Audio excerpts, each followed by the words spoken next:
All right, hello, welcome to another episode of Beauty Blind Date. I have my friend and makeup artist Katie Mellanger with me today. She is based in New York City and is an incredible, wonderful makeup artist and a lovely, amazing human. So I'm really excited to have her on today. Hi, Katie. Hi. I'm actually based in LA too, technically. It's just I'm in New York right now. Yes. Does the bi-coastal thing. Yeah. Katie and I are on a Zoom audio only call, so we can't see each other. We're both recording on our cell phones in our respective homes. I am going to tell Katie what to do with her makeup, and at the same time, I'm going to do my makeup myself.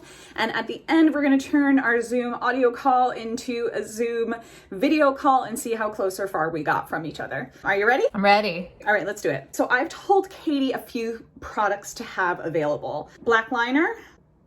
Got it. Cool. We're gonna start by tight lining our top waterline just to sort of give some definition and a little bit of bulk at the base of the lashes. Okay. So I can just do this however I want to do it? However you want to do it. If I feel like there's a way I want you to do it, then I'll tell you. I'm looking for a brush. Oh, you tight line with a brush? I just like to use a brush to help me tightline. I like it. What eyeliner did you decide on? This is Makeup Forever Aqua XL in the black. Do you tight line? Is that like something that you do? No, that's why I'm like, oh, I'll do it like this. I definitely see the benefit to it, but it's not something that I like do on myself for sure. I find if I don't tight line my eyes, I have like a big gap, or at least that I can see. I know that no one else can see it. So I always tight line from underneath and just like smash it into my lashes. I'm not really looking for like a defined line on top of my eyes. I'm really just trying to like bulk up a little bit and add like a little bit of definition because this is really the only liner that we're going to use. I mean, I feel like probably the reason why I don't do this on myself is because my eyelashes are pretty black. Mine are not at all. They're very light. All right, let me know when you're done with that. Okay. Although when I'm blinking, it's like getting on my lower waterline. I would leave it for now. Usually what I do is I'll just like go at the end before mascara and just run a Q-tip to pick it up so that it can dry down. I have to tell you that part of the reason why I wanted to do this, I was like, I really want someone to tell me what to do. I love that. You've kind of, not exactly, but like you've been in this role a lot lately. Like you've been doing a lot of lives and things with your clients where you're telling them what to do. I just want you to like tell me what to do for some reason. I don't know what that means. Well, I'm glad that I could do this for you. Okay, so next step, I had asked Katie to have like either a cream blush or something of the sort, a pink cream base, and I want you to put it all over your mobile lid. And then you can kind of start to blend it out and bring it up into your crease a little bit. Okay, so on the lid and into the crease. Yes, but we want the bulk of the color to be on the mobile lid. I haven't used this on my eye as a cream shadow, so I'm sort of excited to see what happens. Yeah, what are you using? It's Tower 28. It's actually a cheek color. Beach Please and Happy Hour. Ooh, Beach Please. They just sent me some and it's actually really cute, the whole line, the packaging. It's for extra sensitive skin. So they don't use any of like the main ingredients that are like really irritating, and especially for like eczema and things like that. I like how this looks by itself. I feel like mine's a little purpler than I thought it was gonna be. Like I thought it was like a more pink, but that's okay. Mine kind of looks borderline coral. Okay, I'm into it. I'm ready whenever you are. Okay, Katie and I both have the Viseart Brights palette. So there's like a hot pink color in there. Yeah. And then on the bottom next to the red, there's like a purpley pink. Yeah. I think we're kind of gonna layer the two of those. Okay. We're gonna put it over the cream that we just put down and start to blend it up. The shape of it can come out a little bit if you want, but I don't want it to be super severe. I want it to be like more rounded, just like until it fades into nothingness. Okay, so do you want me to mix the two colors? Is that what you're saying? Yeah. Or do you like one at a time? I think I'll probably mix them on my brush and then put them on, or you can layer them one on top of another. I'm gonna try it the layering way. I love this palette. Ooh, that's looking very purple. I started with the really bright pink. Wait, so you said to extend it or don't extend it? You can extend it a little bit out to kind of fit for what you feel looks best on your eye shape, but just make sure that like it's not too severe and that it's more like just rounded and blendy. I'm definitely getting some product under my eye that I'm gonna have to clean up later. Totally fine. I feel like fallout. I just get it all the time. That's why I normally don't do foundation first. Me neither. I always do eyes first, even like regardless of what I'm doing. Well, unless I'm doing this, obviously. So now you have some like kind of weekly lives that you're doing right now, right? Yeah, and I'll keep doing them with Stephanie as long as she wants to, or as long as we both feel like it's fun. Stephanie Beatriz is my best friend from college, and she is also one of my clients now. We were doing it before Brooklyn Nine-Nine every week. The finale was last week, so now it's just like, oh, we're gonna do this live, I guess. Oh my gosh, wait, was it like season finale? Yeah, it was the season finale, it was last week. Bummer, because it's really funny. We're gonna be in like a show desert soon. I know, I'm not into that.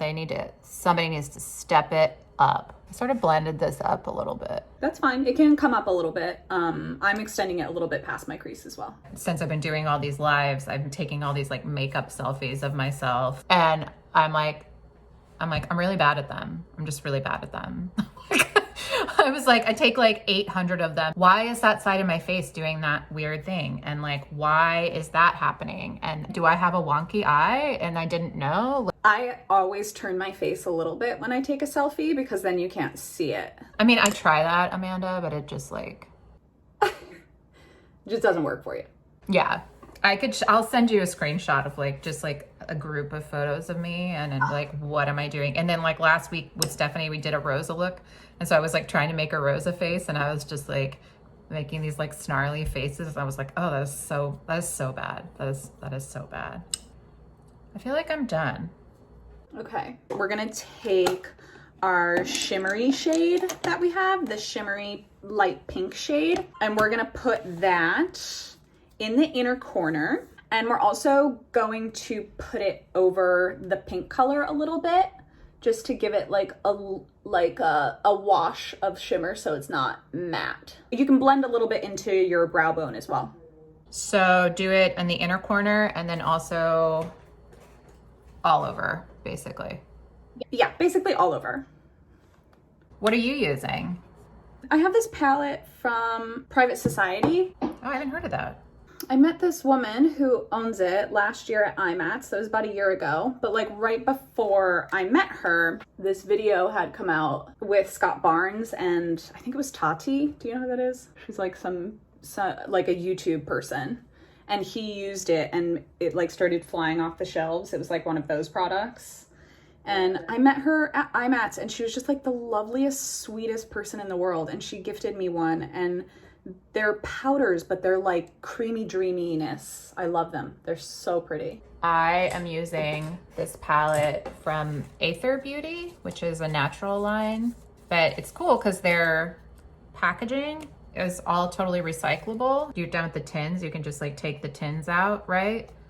Recycle the tins, like get the product out of there, obviously. And then all it has, there's no mirror or anything, so all it has is this elastic, and you just cut the elastic off, and the rest of the palette's totally recyclable. Oh wow, I love that. Yeah, and the one that I'm using in it is a color called Heartstone. Ooh, I love a sustainable packaging. Me too. I hope that we can start to move more toward that. Me too.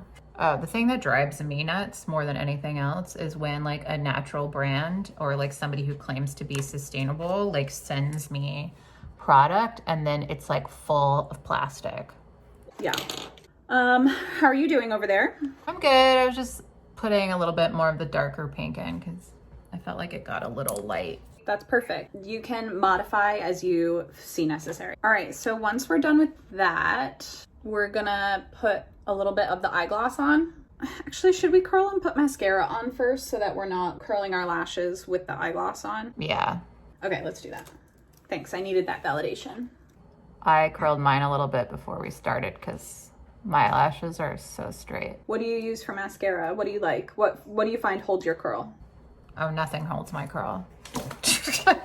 I don't know why my eyelashes are just like meh towards the end of the day. Lately, I've been using this Ilia mascara. Oh yeah. It's their Limitless After Midnight Limitless Lash mascara, and what's really cool, there's like 4 different types of edges. Ooh. And it's, you know, a comby type. So you can define it, but also like build up your mascara, I think. So cool. I love that. Are we doing this thick? How are we doing this? So I also have lashes that don't hold curl, so I can put on 2 coats max or else they just fall. So that's like just always my thing, but you can lean into what you're feeling. Okay. And then when we're done with this too, you can just take a Q-tip, and I'll do the same and just clean out any like black that may have gotten into your bottom waterline. Another mascara I really like that is really gentle to take off is DHC. It's a tubing mascara and it doesn't really build volume, so it's more of like a defining one, but I enjoy it. And because it's tubing, it just comes off with warm water. I used to use that like good old red and white L'Oreal one when I was in like high school. Was it a tubing one? Oh yeah. You would put on like this white layer first, and then on the red side it was black, and you would put it over, and then it was just like so satisfying / terrifying to like rinse it off. Because you'd be like, am I losing all my lashes, or is that just my mascara coming off? Now we're going to take our gloss. We're going to concentrate most of it just on the center of the mobile lid, and then kind of let it move on its own and squish out on its own. Oh, okay. I love how you call it the mobile lid. I feel like that phrase probably comes from the days when I used to watch a lot of YouTube. I never really watched YouTube tutorials. Honestly, it's legitimately how I got started in makeup. That's awesome. I used to just watch Candy Johnson, Pixie Woo, and Lisa Eldridge all the time. Oh, I can't get down on some Lisa Eldridge though. She's one that I watch. She's amazing. She's like a real makeup artist doing this. Oops, maybe I shouldn't have said that. I do feel like I need a little bit of a lip. What do you think? How are you feeling? I definitely need a little bit of a lip. I feel like I need a little bit more blush too to balance it out. All right, so let's put on a little bit of the lighter pink that you had, the cream blush. Oh, sure. Maybe also put like a little bit of the Flush Eye and Cheek Gloss. On the lip? Yeah, just to make it glossy. This pink that I'm putting on my lip is very nude. So I'm gonna put a little bit more color in it. Go for it. So I'm just layering it with something else. So what it is, it's the Jillian Dempsey cheek tint in Petal, and it was just too pale. And then I put a little bit of the Tower 28, the Beach Please Happy Hour, just on top. Do you want this gloss all over the lip? I think you can concentrate it mostly in the center. Okay. And then if you want to put a little more cheek on as well, you can do that, whatever you feel you need. Okay. Do you want mascara on the bottom or just the top? I think just the top, especially with the gloss, because then it might, I don't want it to run. This is such a fun idea. I love this. It's cute, right? Yeah. Full disclosure, I told Amanda I wanted to do this, and I just like hadn't really watched a full video yet. I went through it, but I never caught the concept. So I was like, oh, I really like this concept. I love it. So that's why I'm being like, I love this. Also, when I was like explaining it to her last night, I think she was like, maybe a drink or two deep. So I was like, what? I don't get it. Okay, I'll talk to you tomorrow. Bye. It was several drinks. We made frosé, so. Ooh, frosé. That sounds good. I look cool. You look cool? I look really cool. Oh my God, I love it. I can't wait to see how cool you look. I'm done. You're done? Okay, amazing. Okay, so you can get your computer. Okay, I have my computer. Okay, so now you can press start video. Hi! So pretty. Oh, cute. I like it. It's a good look. Yeah. I think the gloss looks good though, right? No, I do like the gloss. Ooh, pretty. I love it. I think the pink that I used on top was really frosty. It's like real frosty up to the top, which I'm not mad at. Not mad at it. No. I like it actually. You look gorge. Thanks, you too. All right, thanks so much. Thanks for watching. And Katie, thank you for being with me today. We'll see you next time. Thanks, Amanda.